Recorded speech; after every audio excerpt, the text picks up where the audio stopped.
Alright, we're back here again for another video. Eric and I, on this topic, we're going to talk about improvising lifts.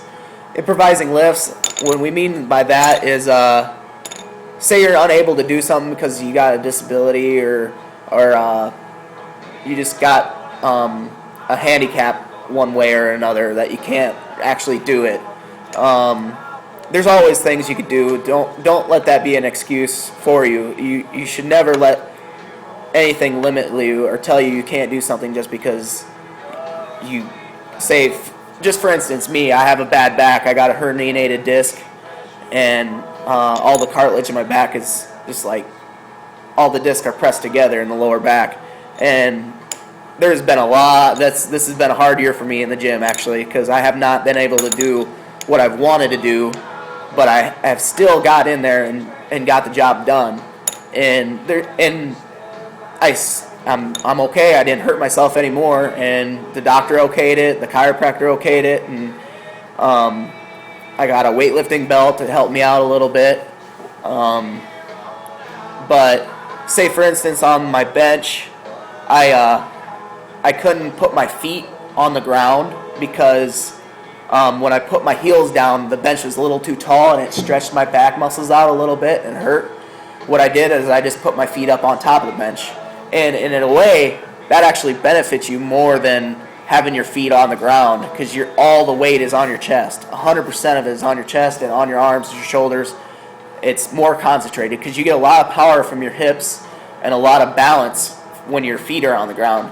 And I was actually impressed because I got 215 on bench, 15 reps. And I think if I had a good back and I had my feet on the ground, I probably could have got 20, 25.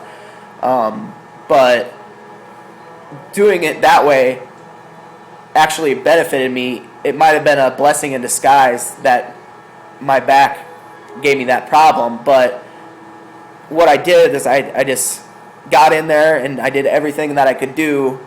And if I couldn't do it, I modified a lift to make it work out for me. And I still gained muscle, I still gained strength, I didn't lose anything. There would be a lot of people out there that would be like, oh, my back hurt, I'm not going to go to the gym. And theoretically, they could have got in there. I mean, they just use that as an excuse. With me, if I could go to work where I work, I could go to the gym. I don't let that be an excuse. Like, if I call in sick from work, I'll probably call in sick from the gym. But that's just me. I'm a hard-working American. I got to go do that. So, but what's your take on it? On improvising lifts? I kind of do the same thing. You know, in our other video, I talked about, you know, when I had to switch up my flies to the machine instead of the free weights. That's one example. At one point, when I first started, I got what they call a tennis elbow, and I had some issues with that, causing sharp pain. So I was able to improvise my tricep extensions. I couldn't do a lot of the free weight stuff for that. So now I switch to the cable stuff, and I get probably better pump than I ever did before. And then also, a few years back, I ended up breaking my hip, and so I can't really. I mean, I can do barbell squats, but a lot of people don't see me doing it. And it's not that I hate them, although I do. Basically, it causes pain deep down in the bone. And so I switched to the Smith machine, and it worked for a while. But then I just switched to doing leg presses because I can put my feet closer in, which works the outer part of the quads, which is where I need more improvement anyways. You know, the inner parts are pretty good, so I kind of laid off on the Smith machine squats. So you just kind of go with where your own body needs to be improved and do the exercises according to that. So, I mean, yeah, I'd like to do other things. Sometimes I just miss those exercises I used to be able to do. But, you know, I've tried going back to them, and when the pain comes right back, then you know that you got to stick to your other things. So there's always switch back to something. There's always a way around it, you know. It doesn't mean you got to quit. There's always going to be another way. You just got to experiment with things and take a mental note of what works and what doesn't, and don't forget that. Don't let it put you down. You just got to keep pressing forward. There's always going to be a way around it, whether it's just lighter weight, more reps, just a little bit different movement where you're you're positioning your body a little bit differently.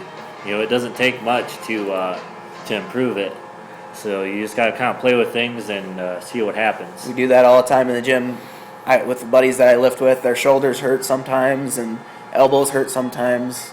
My back hurts sometimes. We all just, well, that's fine. Don't push it. You don't do it, because if you get yourself out of commission, you'll hurt yourself and you won't be able to do anything at all in the gym. So what you got to do is you got to play it safe and just do what you can do. And that's where the form comes in too. You know, sometimes it's just a form issue, or you can keep doing the same exercise if you just correct it. You're just doing it wrong to begin with. Yep. So I've helped people with that. You know, if somebody's new to something and I see that they're doing it wrong, you know, I can give pointers and say, hey, can I help you out? I'm always scared to and when I see somebody fucking. If they look like they're willing to speak, then I don't want to. If they look like they're friendly enough, then a lot of egotistical people out there that are like, oh, this is a lot of weight, and I'm gonna do this, and no one's gonna tell me I can't do otherwise.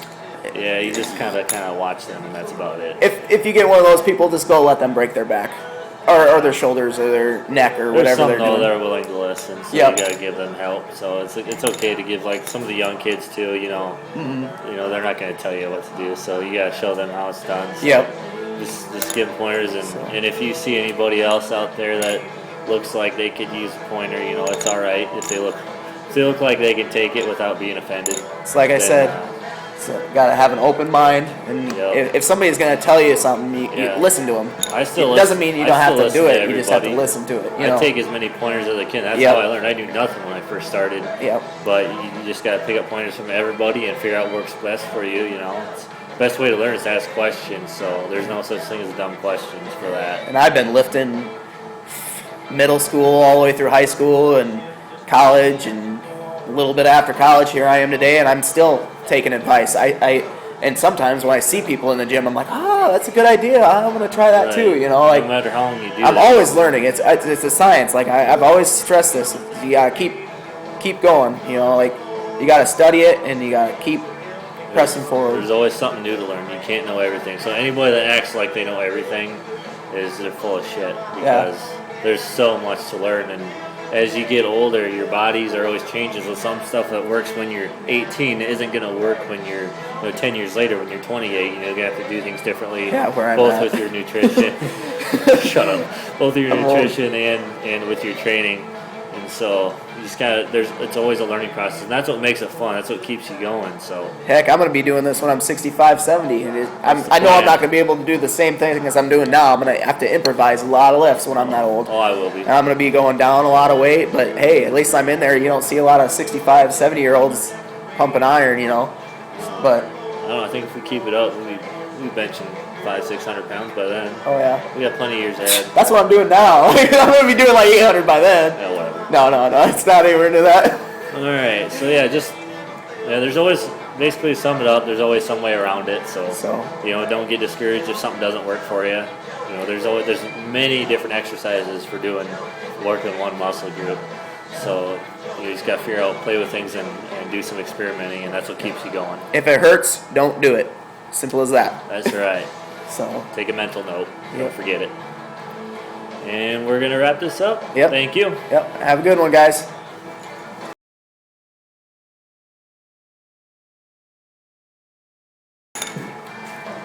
That was good.